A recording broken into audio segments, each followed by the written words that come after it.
So yun guys, may unit tayo ngayon. Daihatsu Hiset. Yan, Daihatsu Hiset. So ang sabi sa akin nung hapon,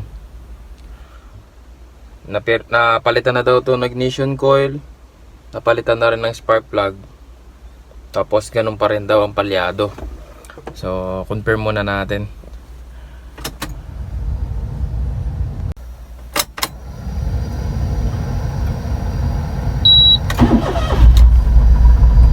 Yun, grabe, lakas oh, lakas ng palya.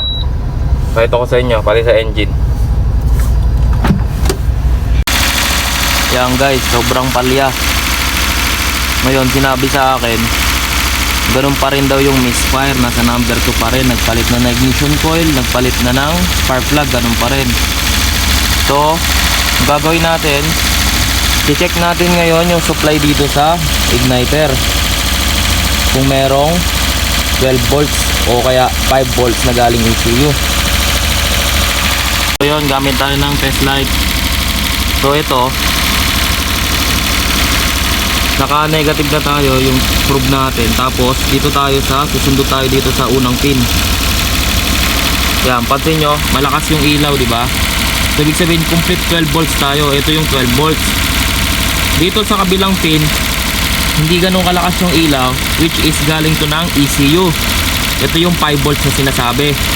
Tapos dito naman, ito yung blink, yung sinasabi na IGF tsaka IGT, ignition timing, tapos ignition confirmation. Yung nasa dulo, ito yung negative. Yan, negative, hindi umilaw. So okay tayo doon. Subukan naman natin gumamit ng tester.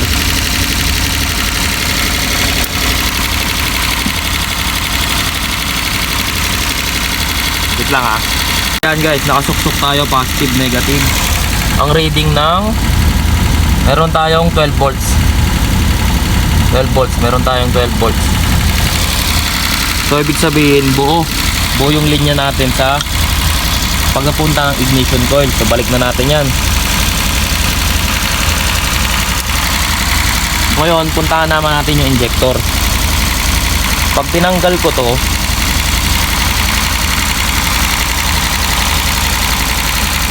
matigas.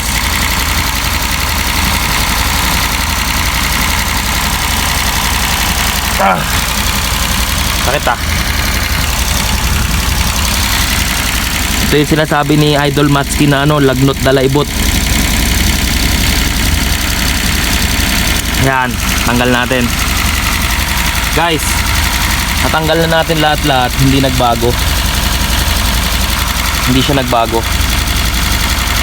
So, ang gagawin natin dito, kuha na natin to ng supply. Dapat kasi may supply to na 12 volts.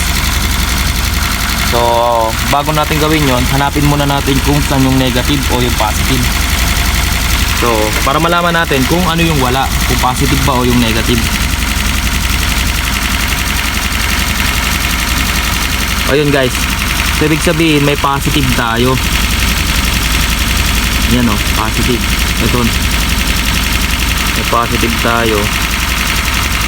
Yan, may positive tayo. Ngayon itong probe, lipat natin dito sa mismong positive para malaman natin kung yung negative bang wala tayo.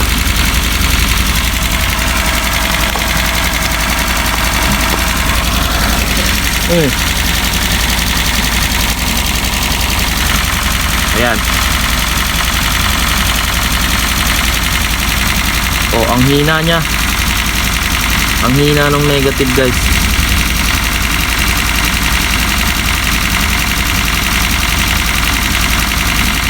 Ayan.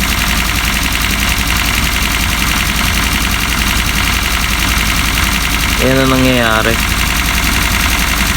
Mahina yung negative.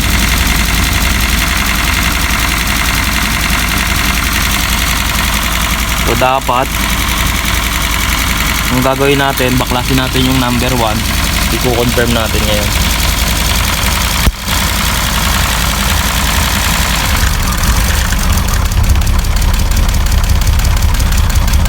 Ayan, kita nyo diba nagbago ng todo. So yun guys, so na-confirm ko na buo dito. buo, tapos dito mahina. Ngayon, ang suspected ko ngayon guys, ang gusto ko sanang gawin dito is pagpalit-palitin muna to. Yan, pagpalitin to kung lilipat ba yung problema para ma-confirm natin ng maayos. Kaso ang pinaka main na problem natin is hindi tayo pinayagan kasi nga daw matrabaho na.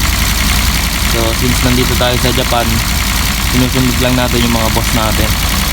Pero ang recommendation ko dito guys, itong injector na to, sira na to. It's either stack up open, stack up close siya.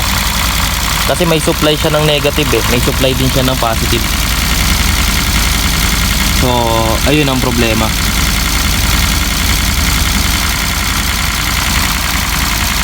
So yun yung naging problema natin is injector. So gusto ko pa sanang gawin na malalim na diagnosing. Kasi syempre hindi tayo pwedeng magrekomenda basta-basta. Dito kasi sa kanila, kung ano yung lumabas sa scanner, yun na kaagad yung problema.